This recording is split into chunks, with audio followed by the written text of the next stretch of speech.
পুরুষকেও হতে হবে গৃহকর্মে নিপুণ, এমনটাই শিখে আসছি ছোট থেকে। আমার মা মুখে এমন কথা না বললেও বাড়ির কাজটা যে আমাকেও শিখতে হবে সেটাই বুঝিয়ে দিয়েছিল। বাড়ির সব কাজ আমি করতে পারি, যেমন রান্না করা, বাসন মাজা, ঘর মোছা, জামা কাপড় কাচা, ঘর গোছানো ইত্যাদি ইত্যাদি। মা তখন বলতো, ঘরে থাকতে গেলে এই বেসিক কাজগুলো আমাদের সকলের শেখা দরকার। আমি কাজগুলো শিখেছি মানে মা আমাকে হাতে ধরে শেখায়নি। যেমন দুপুরে খাওয়ার পর মা বলতো, নিজের থালাটা নিজেই ধুয়ে রাখো। খাওয়ার পর আমি আর আমার বোন দুজনের থালাটা ধুয়ে নিতাম। ছুটির দিনে নিজের জামা প্যান্ট নিজেই কেচে নিতাম। বাড়িতে মেয়ে আছে মানেই মা মেয়েকে দিয়ে সব কাজ করিয়ে নেবে এমন মানসিকতা মায়ের ছিল না। সেটা যে এখনো নেই বেশ ভালোই বুঝি সেটা।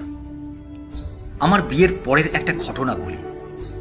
আমার বউ চাকরি করে, দুজনেই স্কুলে চাকরি করে। প্রফেশনটা দুজনের একই। স্কুল থেকে আমি আগে ফিরি, বউ ফিরে অনেক পরে। ততক্ষণে আমার রেস্ট হয়ে যায়। ও ফিরলে 1 কাপ চা আমিই করে দিই, কারণ মা বলেই দিয়েছে ওই দায়িত্বটা তোমার। ভালো থাকতে গেলে দুজনকেই দুজনের দায়িত্ব নিতে হয়। কর্তব্যবোধটা একদিনে আসে না, আর সেটা ছোট থেকেই তৈরি থাকতে হয়। আমি ছোটবেলায় দেখতাম আমার বাবা আমার মায়ের হাতে হাতে কাজ করে দিত। কখনো দেখিনি বাবা মেল ইগোতে জাগ্রত করে পায়ের ওপর পা তুলে বসে আছে। কি দারুণ সম্মানবোধ বাবার, সবসময় সহযোগিতা করে গেছে মাকে। ওটা দেখেই বড় হয়েছি আমরা। হয়তো অনেক টাকা ছিল না বাবা, কিন্তু পরস্পরের প্রতি ভালোবাসা ছিল, শ্রদ্ধা ছিল। চেষ্টা করি নিজেকেও সেভাবেই রাখতে। বাড়িতে রান্নার কাজে হাত লাগাতে ভালোই লাগে। আমার বউ হয়তো বলে, তোমাকে কিছু করতে হবে না, আমি করে নিচ্ছি। মা কিন্তু আমাকে বলে, তুই আটাটা মেখে বেলে দে, ও বরং রুটিগুলো সেঁকে নিক, একা হাতে পারবে না।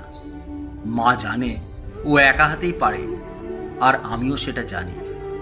যে কাজটা একা করলে অনেক সময় লাগে, সেটা দুজনে করলে কথা বলতে বলতে, গল্প করতে করতে কাজটা হয়েও যায় সহজে।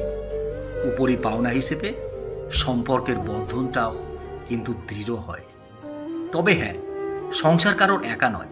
সংসার যেমন একটি মেয়ের, সংসারটা তেমনি একটি ছেলেরও। তাই দায়িত্ব সবাইকেই নিতে হবে। যেমন সকালে ঘুম থেকে ওঠার পর চা করার দায়িত্ব আমারই। সকালের শুভ সূচনাটা আমিই করি। 1 কাপ চা যদি মা আর বউকে তৈরি করে দিই, তবে মন্দ কি? নিজে ভালো থাকতে গেলে অন্যকেও ভালো রাখতে হবে। আবার উল্টোটাও সত্যি। পরস্পরের প্রতি দায়িত্ব পালন আর কর্তব্যবোধ থাকলে ভালোবাসা বাড়ে।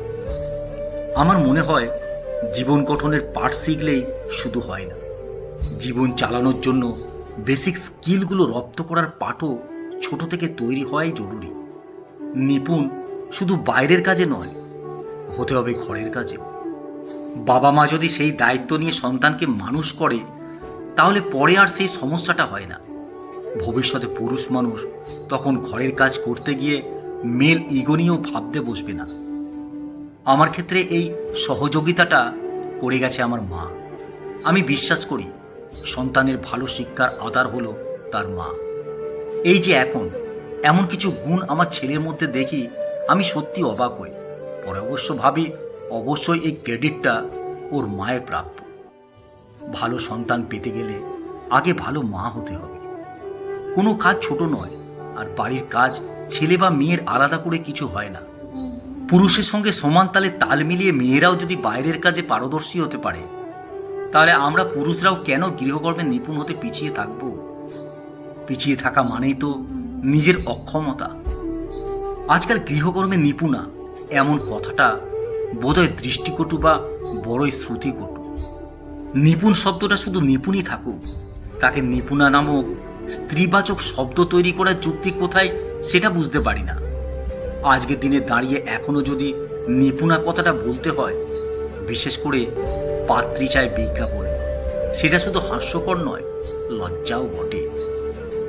কলমে সরজিৎ।